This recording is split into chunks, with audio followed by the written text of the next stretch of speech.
CCP arrests U.S. citizens to protect strategic interests in Burma. Commentary.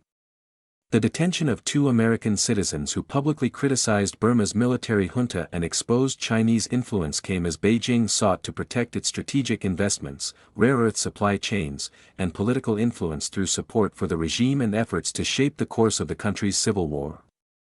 Two U.S. citizens who wrote and spoke publicly about Burma and the Chinese Communist Party influence in the country's civil war were detained within 24 hours of each other in early June. The arrests came as Beijing was preparing to host Burmese leader Min Aung Hlaing, the former general who seized power in a 2021 coup. Earlier this year, he installed himself as president following an election denounced as fraudulent by the United States, the European Union, and the United Kingdom. The CCP was among a small number of governments to legitimize the election, sending an official observer delegation and voicing consistent support for the polls.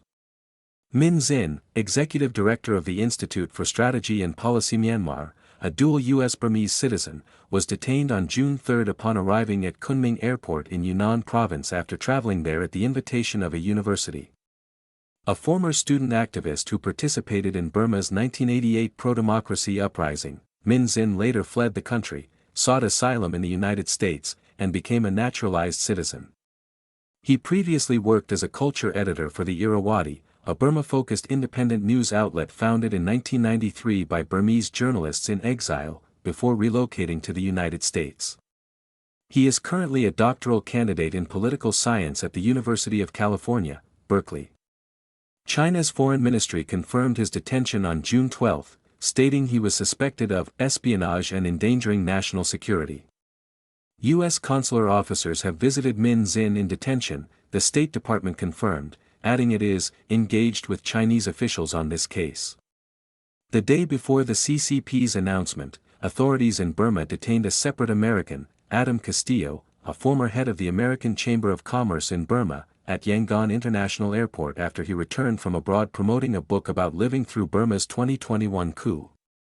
Last year, during a visit to the White House, Castillo suggested to U.S. officials that Washington normalize relations with the military junta to gain access to rare earth mineral sources in Kachin State. Rare earth minerals, used in electric vehicles, wind turbines, and advanced defense systems, are a strategic resource in which the CCP holds dominant global processing capacity. Burma has become China's most important supplier of heavy rare earth elements, accounting for more than 60% of China's annual imports by value. Any U.S. effort to access those minerals through Kachin State, where the Kachin Independence Army now controls key mining areas, would directly threaten the CCP's grip on that supply chain. In July 2025, the Trump administration received competing proposals to divert Burma's rare earth supply away from China, including one that would engage directly with the Kachin Independence Army and bypass the junta entirely. No decision has been made, but the proposals themselves signal a potential shift that Beijing would view as a direct challenge to its interests. Min Zin's analysis of Burma, including CCP influence in the Civil War, has appeared in the New York Times, Foreign Policy, and NPR. Following Burma's 2021 coup, ISP Myanmar relocated to Chiang Mai, Thailand, where it continues to operate a dedicated China desk that publishes detailed research on CCP infrastructure projects, including those associated with the China-Myanmar Economic Corridor. The think tank closely tracks Beijing's strategy of intermittently supporting both the military junta and ethnic armed organizations to protect its economic interests. Its reports have examined the CCP's response to the 2021 coup, the impact of the war on Chinese infrastructure investments, CCP influence in parts of Kachin State, and Burma's natural resource exports to China. Before his arrest, Min Zin had visited China multiple times, and ISP Myanmar maintained regular exchanges with CCP-affiliated think tanks. Both China and Russia continue to arm Burma's military while providing political support and blocking international action against the junta at the United Nations Security Council.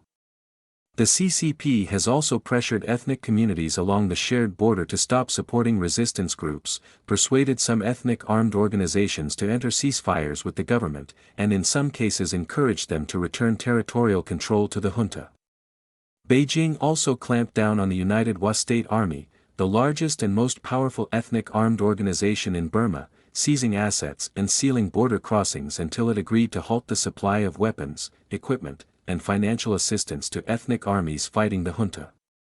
Combined, these measures have dealt a significant blow to the resistance, which has been losing ground for more than a year. Amnesty International called for Min Zin's immediate release. The circumstances around Min Zin's mysterious arrest are extremely concerning, as is the apparent charge of espionage, said Joe Freeman, the group's Burma researcher. Saw Zin Maung So, founder of the nonprofit Can Myanmar, told the Washington Post the arrest carried a broader warning. While we already know they don't tolerate issues regarding Tibet, Uyghurs, or Tiananmen Square, we now have to question whether Myanmar has also become part of that list. The CCP has invested heavily in Burma through its Belt and Road Initiative, including an oil and gas pipeline crossing the country and a planned deep sea port. Both are part of the China-Myanmar Economic Corridor, a $15 billion overland route connecting Yunnan province to the Indian Ocean while bypassing the Strait of Malacca, a critical choke point in the CCP's energy supply chain. Many of these projects are located in active combat zones and have faced threats and attacks since the 2021 coup. In February 2026, a CCP-backed power plant in Kayakphu was dismantled and relocated as clashes intensified nearby. During their June 16 meeting at the Great Hall of the People in Beijing, Chinese leader Xi Jinping and Min Aung Hlaing signed 18 memorandums covering cross-border transportation, free trade, investment, disaster assistance, health, security, and media cooperation.